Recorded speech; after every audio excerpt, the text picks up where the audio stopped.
The law does not pity you, and neither do I. You will serve the maximum sentence. If it please the court, we're before the court this afternoon in the matter of the State of Ohio versus Catherine Belcher, case number 25 CR 1154. The defendant is present in the courtroom with her attorney, Rachel Smith. We're before the court for purposes of sentencing, the defendant having pleaded guilty and been found guilty of 1 count felony of the 3rd degree aggravated possession of drugs, 1 count felony of the 5th degree possession of cocaine, 1 count felony of the 2nd degree robbery. Parties are ready to go forward, Your Honor. Ms. Smith, any reason not to go forward with sentencing? None that I'm aware of, Your Honor. Anything you'd like to say on behalf of your client? Yes, Your Honor. Ms. Belcher is asking the court to impose a minimum prison term here. Ms. Belcher appreciates the seriousness of the injuries that her mom suffered as a result of the instant offense. Ms. Belcher acknowledges a long history of drug abuse and difficulties conquering that. Although she has struggled in the past, this is her first felony conviction. She's never been to prison before. Ms. Belcher is aware that her acceptance of responsibility and show of remorse perhaps did not come through as clear as intended to her pre-sentence report, and she does have a letter here to read to the judge today. Thank you. Ms. Belcher, you have the right to address the court before your sentence. You can say anything you want. Is there anything you want to say? Yes, Your Honor. Firstly, I would like to thank Lake County officers, the Sheriff Department, and you, Judge Collada, for granting me a moment to sit and reflect on my mistakes. At first, I didn't understand, but God has granted me the new vision to see my life through a different lens. Because God placed you into my life, I didn't go septic and die in jail. Thanks to the jail and sheriffs for transporting me each week, I have my health back. Thank you so much for this, Your Honor. I've been selfish for many years, allowing my addiction to completely take over my soul, and I realize now that my actions were so selfish. I genuinely would like to apologize to my family and friends, and mostly my mom, because she's all I have. After my dad passed, I have not only let myself down, but my children. I think today was the first selfless act I've done. I asked them not to come because I didn't want them to watch their mother or cause any of them any more pain. I feel deeply. It just wouldn't be right. My heart would completely break for them to have to watch me go to prison as well. I will absolutely do every ounce of time God sees fit for me to do. Your Honor, I come to you today with an open heart. I trust that you will grant me understanding with hopes that you see fit, that one more opportunity is granted so I can fix this and show not only myself, but my family and you that I am bigger than an addiction, and please give me one more chance. Thank you so much. Thank you. Shapiro for the State of Ohio. Thank you, Your Honor. First, I'd like to, pursuant to the agreement between the parties, that the court order that the defendant pay $100 restitution to Mr. Robert Taylor, Taylor. This is an agreement that between the State of Ohio and the defendant. This is a car that the defendant struck that night, caused some damage. This is Mr. Taylor's deductible. The state dismissed count 16. It's a misdemeanor in the first degree with the understanding that that would be ordered. So we would ask that the court please do that. Defendant has a drug problem that she has never dealt with, and that exacerbated the offenses here. Maybe it's the root of it. I don't know. Looking back at her criminal history, she has a domestic violence from 2001, and so she does have something other than drugs in her past. I mean, she has a misdemeanor drug offense as well, but some theft charges. These are convictions that are common to people who are convicted to drugs, who steal. But the defendant's 39 years old, hasn't gotten any help for it, and it culminated in her robbing her mother. She was a 71-year-old elderly lady, whether she was drinking that night or not. She didn't deserve to be robbed and pushed down and get broken ribs. The injury in this case is serious. And I think that that differentiates this case. Yeah.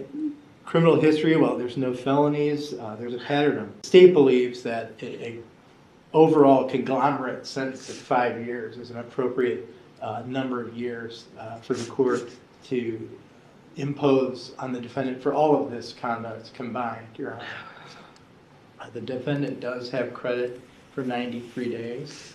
The state would ask for, pursuant to the agreement of the parties, forfeiture of all of the contraband drugs that were taken in the packaging, as by agreement. So that is just drugs and paraphernalia we're talking about. Yeah, there was some items that... No other property, no phones or money or anything like that. There was some other stuff that was recovered, yeah. I received a victim impact statement. I've considered what's been said here in court today by Ms. Smith, the defendant, statement that she read, the prosecutor, the recommendations from the parties. All of this is considered by this court in light of the purposes and principles of felony sentencing set forth in 29-29-11 of the revised code. For the factors in 29-29-12, in regards to count 1, I am going to note that the defendant's son was in the vehicle with her when these drugs were found and the pipes were found. That makes it more serious. And the son's an adult. I don't want to mislead it. It's a minor, but nonetheless, it's a 20-year-old son in the car with her. No other factors are present regarding the offense being more or less serious in regards to count 1. In regards to count 9, the court finds that the defendant's relationship with the victim facilitated the offense. This was her own mother. That the victim suffered serious physical harm, and that injury she sustained was exacerbated due to the age of the victim being 71 years old at the time. As for recidivism factors, the court finds the defendant was on probation at the time she committed the offense. There's a history of criminal convictions, albeit no prior felonies, but a lengthy history of criminal convictions. She's been on probation before in the past. She's violated her probation on multiple occasions in the past, so she has failed to comply with previously imposed sanctions ordered by courts. And every factor is present indicating recidivism is more likely. There's a drug abuse problem that relates to all 3 offenses, and she hasn't done anything to address it. As for the robbery charge, there's no genuine remorse. None. In fact, she basically denies doing it. When she met with the probation department, she told the probation officer, and this is a written version, that she's scared that her mother might have fallen down the stairs and is embarrassed to say anything, and that's how she got injured. She then told probation that she denied ever hurting her mother, said she only grabbed her wrists and pushed her out of the way so she could leave. She indicated she's okay with doing time for something she did, but does not feel she's done anything and she's being, quote, railroaded in this case. And she's taking it, those are her words, so her mother doesn't have to go through this anymore. There's no acceptance of responsibility in terms of the robbery charge and what she did to her mother. I was going... What's that?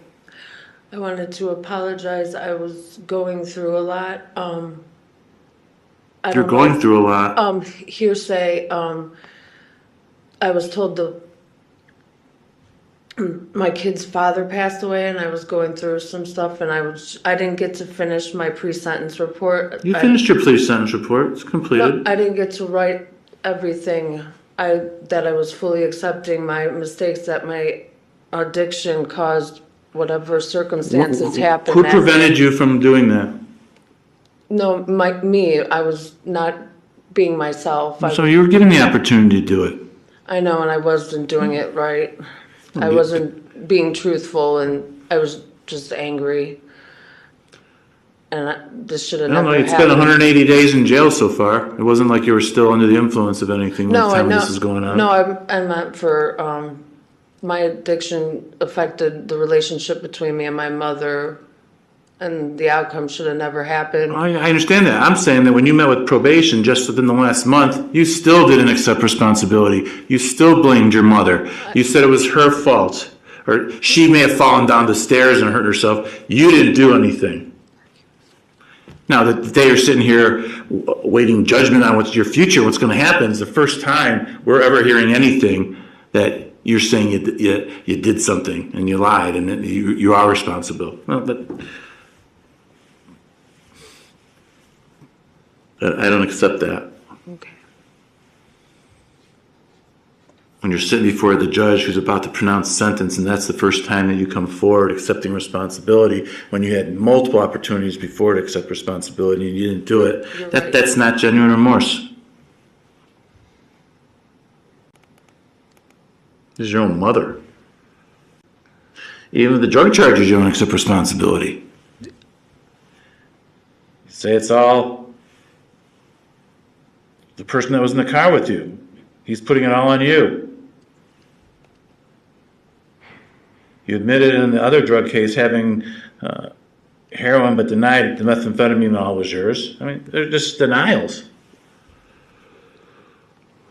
So every factor indicating recidivism is more likely is present. There's no factors present indicating that recidivism is less likely. 9 are subject to a presumption for prison. The presumption is not overcome. No way the court can make any finding that the factors indicating recidivism is less likely outweigh the factors indicating it's more likely. Prison is consistent with the purposes and principles of sentencing, and the defendant is not amenable to available community control sanctions. Therefore, it will be the sentence of this court. And count 1, defendant serve a term in prison of 12 months. Then count 6, defendant serve a term in prison of 9 months. And then on count 9, defendant serve an indefinite prison term of a minimum of 5 years, a maximum of 7.5 years. The 3 counts will be served concurrent with each other for an overall aggregate of an indefinite term of a minimum of 5 years, maximum of 7.5 years. She has credit for 93 days. She's already served. Those will be granted to her. Order the forfeiture of the contraband and instrumentalities, the drug-related paraphernalia and drugs themselves. All the remaining counts of the indictment will be dismissed pursuant to the agreement. I'll order restitution as agreed to Robert Taylor in the amount of $100. I need to advise you upon your release from prison, you will be placed on post-release control. It's mandatory for at least 18 months. It could be up to 3 years. While on post-release control, if you violate any of the conditions of your supervision, the parole authority can send you back to prison as punishment for violating the rules for another 9 months. For each violation you commit, up to an overall maximum of 50% or half of the prison term imposed. Any additional prison term imposed for violating post-release control is being imposed as part of the sentence at this time. And there is a rebuttable presumption that you will be released from that prison term after you have served the minimum sentence that I imposed, the 5 years. Now, while there's a rebuttable presumption, that doesn't mean it is guaranteed. If while you are in prison you misbehave, you don't follow the rules of the institution, you remain a threat to the community or others, you're not sufficiently rehabilitated, the prison officials can't schedule a hearing, which you'd be entitled to be at. And at that hearing, if they demonstrate that in fact you aren't sufficiently rehabilitated or remain a threat or committed violations of the rules, they don't have to let you out at that point. They can keep you in prison. They would select a new date that you'd be released with the presumption that you'd be released on that new day. And you would have to be released on that new date unless, again, you continue to misbehave, remain a threat, not be rehabilitated. If that was the case, they'd postpone the release date again. Under no circumstances, however, can you be kept in beyond the maximum sentence. So even if you misbehave the whole time you're there, they have to release you at the end of the maximum sentence. Thank you. All right.